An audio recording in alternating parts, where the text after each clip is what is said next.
Hi friends, welcome back my channel.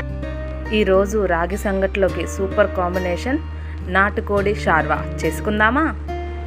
ముందుగా ఒక 1/2 kg నాటుకోడి తీసుకోవాలి. దీనిలో ఉప్పు, కారం, పసుపు కలిపి పక్కన పెట్టుకోవాలి. ముందుగా మిక్సీ జార్లోకి ఒక మీడియం సైజ్ పెద్దలపై కట్ చేసి తీసుకోవాలి. దీంట్లో 4 పచ్చిమిర్చి, అలాగే కొంచెం గసగసాలు, కొన్ని జీడిపప్పు పలుకులు, కొన్ని తెల్ల నువ్వులు, అలాగే వెండి కొబ్బరి పౌడర్ తీసుకోవాలి. మీ దగ్గర వెండి కొబ్బరి ఉంటే వెండి కొబ్బరిని కట్ చేసి దీంట్లో యాడ్ చేసుకోవాలి. దీన్ని మెత్తని పేస్ట్గా మిక్సీ జార్ పట్టేసుకోవాలి. ఇప్పుడు స్టవ్ ఆన్ చేసుకొని కుక్కర్లోకి కర్రీకి సరిపడా ఆయిల్ యాడ్ చేసుకోవాలి. ఇది కాగాక బిర్యానీ ఆకు, చెక్క, లవంగాలు, మిరియాలు, యాలకులు, కొంచెం కరివేపాకు వేసి వేయించుకోవాలి.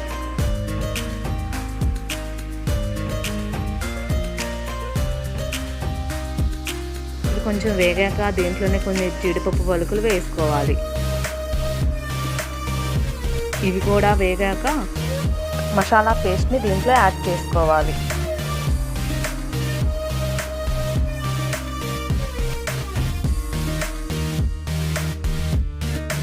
దీనిలోనే కొంచెం అల్లం వెల్లుల్లి పేస్ట్ యాడ్ చేసుకోవాలి.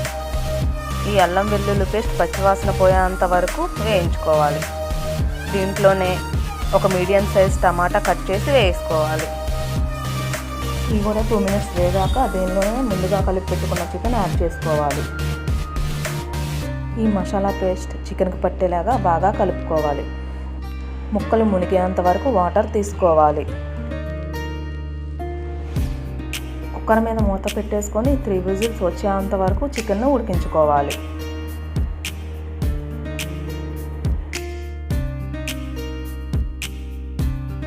ఇలా ఉడికించుకున్న చికెన్లోకి 1 టీ స్పూన్ జీలకర్ర పొడి, అలాగే 1 టీ స్పూన్ ధనియాల పొడి యాడ్ చేసుకోవాలి.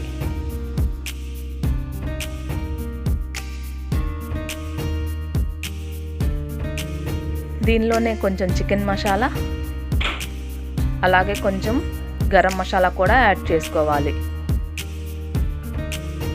మసాలాలన్నీ కలుపుకుంటూ ఈ చికెన్ని 5 to 10 minutes ఉడికించుకోవాలి. అంతే అండి, ఎంతో రుచిగా ఉండే చికెన్ షేర్వా రెడీ. ఈ షేర్వా రాగి సంగట్లోకే కాదు, వైట్ రైస్, బగారా రైస్ కానీ, బిర్యానీ కానీ, అలాగే చపాతీ కానీ దేంట్లో అయినా చాలా టేస్ట్గా ఉంటుంది. మీకు గనక నా వీడియోస్ నచ్చితే లైక్ చేయండి, షేర్ చేయండి, అలాగే నా ఛానల్ని సబ్స్క్రైబ్ చేసుకోండి. అలాగే తర్వాత వీడియోలో రాగి సంగటి ఎలా చేసుకోవాలో చూపిస్తాను. Bye friends.